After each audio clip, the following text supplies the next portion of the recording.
barang. Nah, biasanya kalau perusahaan itu yang pertama perusahaan itu besar, dia itu memiliki pemasok itu nggak beda-beda gitu ya, tapi pemasoknya itu harus sama. Misalnya dia punya 3 pemasok, ya udah dari 3 perusahaan itu aja dia ngambil barang, kecuali ada sesuatu dan lain hal yang membuat perusahaan tersebut nggak bisa kasih barang ke kita, barulah kita mencari pemasok lain. Tapi selama baik-baik aja sesuai dengan perjanjian memberikan ke kita, maka dia akan terus bersama pemasok atau supplier itu.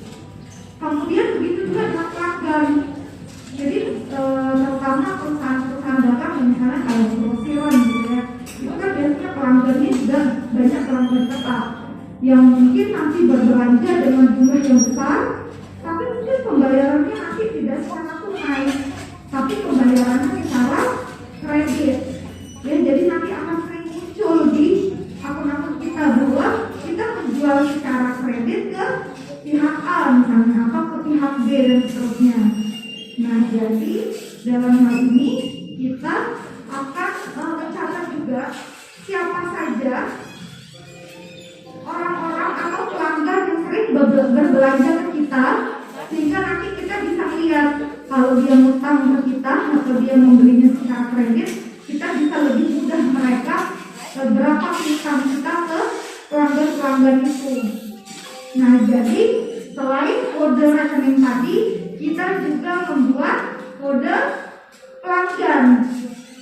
Nah, di kode pelanggan itu ada kode, ada namanya siapa, dan ada alamatnya di mana. Karena perusahaan kita ini perusahaan jual beli komputer, maka pelanggan kita adalah orang-orang yang perusahaan-perusahaan yang juga mungkin nanti dia menjual komputer juga gitu ya. Jadi dia beli di kita komputer dan dia juga jual komputer itu ke pihak lain. Nah, jadi tadi tabel kedua yang kita punya adalah tabel untuk pelanggan. Nah, tabel pelanggan ini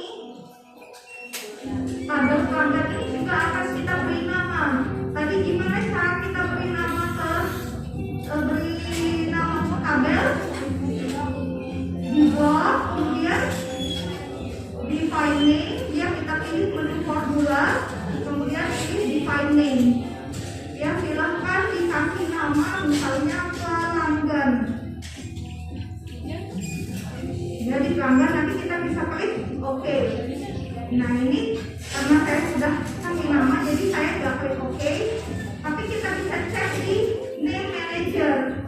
Karena ini sudah ada kode pelanggan, berarti tabel pelanggan, berarti kita sudah berhasil memberikan nama untuk tabel kita. Tapi kalau kita misalnya udah kasih nama, kemudian kita merasa aku salah dan kayaknya namanya, kita bisa edit dan kita juga bisa delete. Ya, jadi tergantung kita nanti. Bisa kita edit atau kita bisa delete.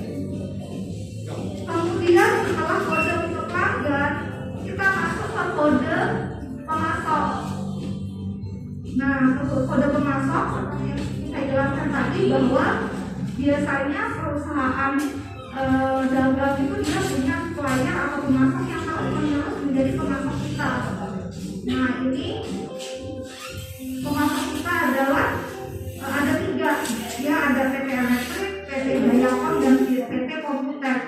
Ini juga kita kasih nama juga tabel ini, kita define name, kemudian kita bisa kasih nama misalnya pemasok. Kemudian kita klik OK dan kita cek di name manager. Nah, ini kita sudah punya 3 tabel. Tabel kode rekening, tabel pelanggan, dan tabel pemasok. Nah, berarti kita sudah berhasil memberikan nama untuk ketiga tabel ini yang nantinya bisa kita gunakan untuk membentuk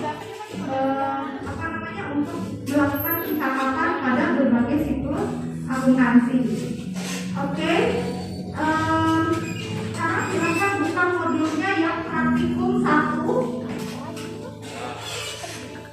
Jadi silahkan ya, nanti tugas yang kedua adalah membuat praktikum 1 itu membuat tabel untuk kode nama dan kode dan rekening, kemudian kode pelanggan dan kode pemasok. Sama satu lagi tambahannya akan membuat neraca awal.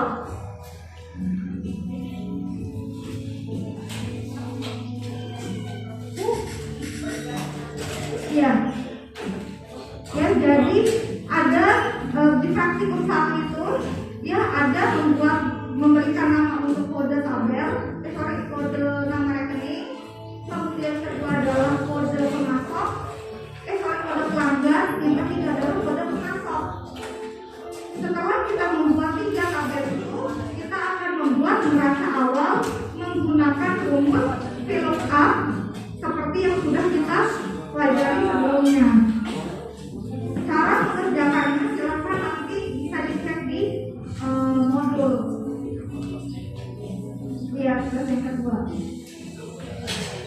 Oke, jadi sebelumnya saya mohon maaf, mungkin ada beberapa yang merasa kok materinya banyak banget gitu ya.